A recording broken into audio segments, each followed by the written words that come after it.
तो यारो, bad emotional health आजकल की सबसे बड़ी समस्या बन चुकी है। अब ये समस्या आई कहाँ से? इसका क्रिएटर कौन है? इसका क्रिएटर तुम खुद हो। कैसे? अब ये टर्म समझने के लिए ना तुमको समझना पड़ेगा कि इमोशंस क्रिएट कैसे होते हैं।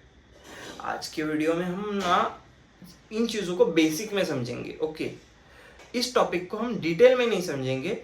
इस टॉपिक पे मैं स्पेशल वीडियो बनाऊंगा कि इमोशंस क्रिएट कैसे होते हैं। पर एक आगे के टर्म समझने के लिए तुम्हें ये बेसिक जानकारी होना ज़रूरी है, तो इसलिए ये बता रहा हूँ कि अब इमोशंस क्रिएट होते हैं हमारे थॉट से। थॉट से ओके, तो इमोशंस क्रिएट होते हैं हमारे थॉट से। थॉट्स कहाँ आते हैं? हमारे ब्रेन में। ब्रेन एक थॉट को पर्टिकुलरली ब्रेन एक थॉट को पर्टिकुलरली हमेशा कंटिन्यूसली एक ही थॉट को बार बार जब रिपीट करता है तो उससे एक इमोशन बनता है। इमोशन से उसकी फीलिंग बनती है, फीलिंग से उससे बिहेवियर बनता है, एक इमोशनल बिहेवियर बनता है। बिहेवियर से वो जो बिहेवियर का भी रिपीटेशन से हैबिट क्रिएट होता है, हैबिट से जाके आइडेंटिटी क्रिएट होती है और आइडेंटिटी के बाद रियलिटी क्रिएट होती है। ये 7 स्टेज का पिरामिड है। इस पिरामिड को भी हम डिटेल में समझेंगे। तो अब हम बात करेंगे कि इस बैड इमोशनल हेल्थ को सुधारे कैसे। ये सुधर सकती है, तो इसको सुधारे कैसे? तो हम इसको आज ना 4 पॉइंट में समझेंगे कि अब एक ये 4 हैबिट है, ये तुम अपना लो, तुम्हारी इमोशनल हेल्थ बहुत अच्छी हो जाएगी। और बेसिक चीज़ें हैं, इतना भी कुछ हार्ड नहीं है। तो पहला पॉइंट है कि बाबा अपने इमोशंस को नाम देना सीखो। नाम देना मतलब तुम्हें पहचान में आना चाहिए तुम्हारे कि वो जो तुम इमोशन फील कर रहे हो उसे एक्चुअल में कहते क्या है। अब इसका फायदा क्या होगा? जब तुम अपने इमोशंस को नाम देना सीखोगे तब तुम्हारा जो इमोशन का इंटेंसिटी है ना वो कम हो जाएगा। अब इसको एक एग्जांपल से समझो। अगर तुम्हें सामने किसी ने गाली दी तो तुम 2 चीजें करते हो। क्या करते हो? एक रिएक्ट करते हो, एक रिस्पॉन्ड करते हो। सही? अब रिएक्ट कौन करता है? जिसको इमोशनल क्लियरिटी नहीं होती। देखो, कभी भी हम किसी भी इमोशन पे रिएक्ट करते हैं ना तो उसका नतीजा हमेशा गलत ही निकलता है। रेयरली केसेस होते हैं कि अच्छा हो, अगर इमोशन दूसरा हो, हैप्पीनेस, जॉयफुल का वो हो तो रिएक्ट अलग होता है। पर एक गुस्सा, सैडनेस, इस पे अगर रिएक्ट हो तो ना सामने वाले पे वो इम्पैक्ट गलत पड़ता है। तो इस मामले में हम रिस्पॉन्ड करना ज़्यादा प्रेफर करते हैं। तो कैसे? अब ये तो हम रिस्पॉन्ड कैसे करेंगे? जब हमें इमोशनल क्लियरिटी होगी। अब इमोशनल क्लियरिटी कैसे आएगी? जब हमें पता होगा कि हम जो इमोशन फील कर रहे हैं उसे कहते क्या है, उससे डील कैसे करते हैं। ओके, तो ये एक सिंपल पॉइंट नंबर 1 था। अब हम बात करते हैं पॉइंट नंबर 2 के बारे में। यार, कोई भी इमोशन तुम्हें आता है, ओके, अगर तुम्हें कोई भी इमोशन फील हो रहा है तो उसको ना सप्रेस मत करो। अब सप्रेस मीन्स क्या?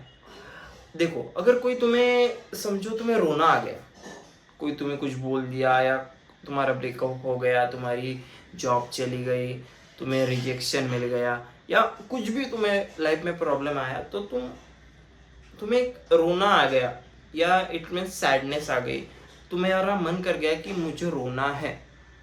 तो उस वक्त ना ये सोसाइटी के जो पैतरे हैं, अब इसको मैं पैतरे बोलूँगा, कि अब रोना नहीं है, मीन्स डोंट क्राई, या हर बात में रोना ज़रूरी नहीं है, ये सब मुझे गलत लगता है और एक्चुअल में गलत भी है।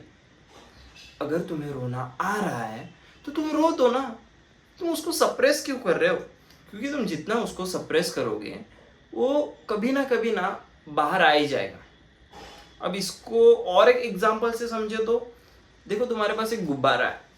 अब गुब्बारे में तुम हवा भरते जा रहे हो, पर एक पॉइंट तो आएगा ना कि कभी ना कभी वो गुब्बारा इतना फूल जाएगा कि वो प्रेशर से फट जाएगा।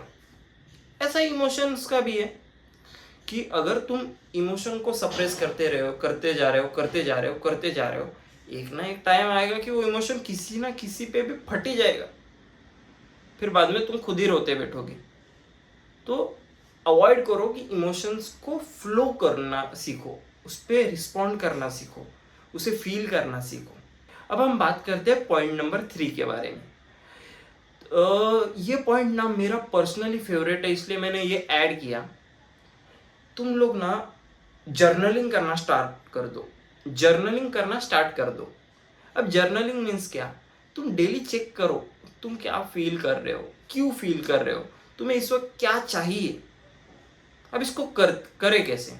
ओके, रात को सोने से पहले या इवनिंग टाइम में तुम एक पेन पेपर लो, उस पर पूरे दिन में तुमने क्या क्या फील किया, क्या क्या इवेंट हुए, उस इवेंट पे तुमने रिएक्ट क्या किया, रिस्पॉन्ड क्या किया, ये सब लिखो।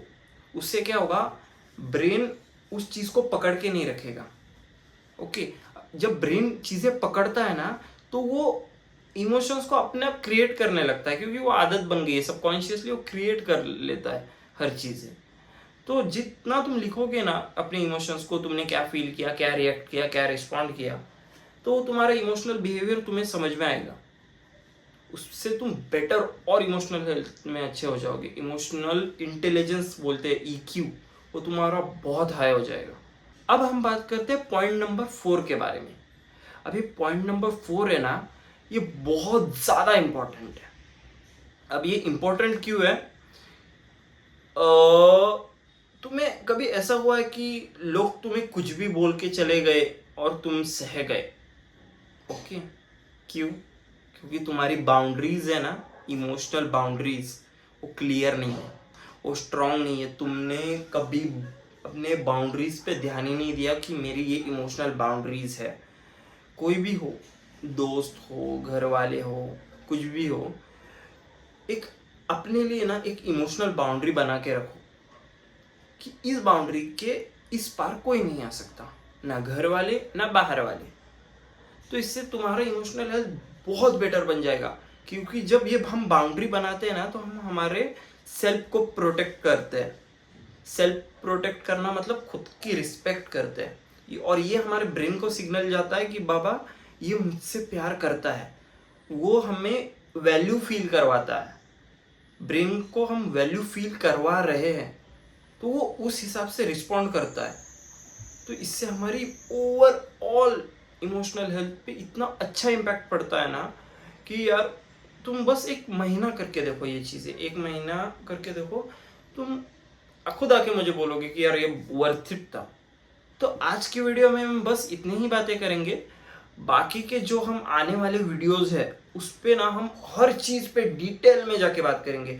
वो हर एक इमोशंस क्रिएट कैसे हुआ, वो क्रिएट जो तुम्हारा थॉट है उस थॉट से ये इमोशन कैसे क्रिएट हुआ, इस पे क्या रिस्पॉन्ड था, क्या रिएक्शन था, ये सब हम डिटेल में बात करेंगे। और एक कि बाबा इमोशंस एक्चुअल में क्रिएट कैसे होते हैं साइंटिफिकली, जो हमारी बायोलॉजिकल बॉडी है उसमें एक्चुअली क्रिएट कैसे होते हैं। इसमें हार्मोन्स का भी गेम होता है, वो भी हम ना अगले वीडियो में ना डिटेल में समझेंगे, क्योंकि अगला वीडियो इस पे ही आने वाला है। तो अगर ये वीडियो तुम्हें पसंद आया होगा तो इस चैनल को कर दो सब्सक्राइब, क्योंकि इमोशनल हेल्थ तुम्हारे लाइफ की सबसे इम्पोर्टेंट चीज़ है। और पसंद आया है तो लाइक भी कर दो, और तुम्हारे जैसा ही कोई तुम्हारा दोस्त है तो उसे शेयर भी कर दो। तो हम फिर से मिलते हैं अगले वीडियो में, तब तक के लिए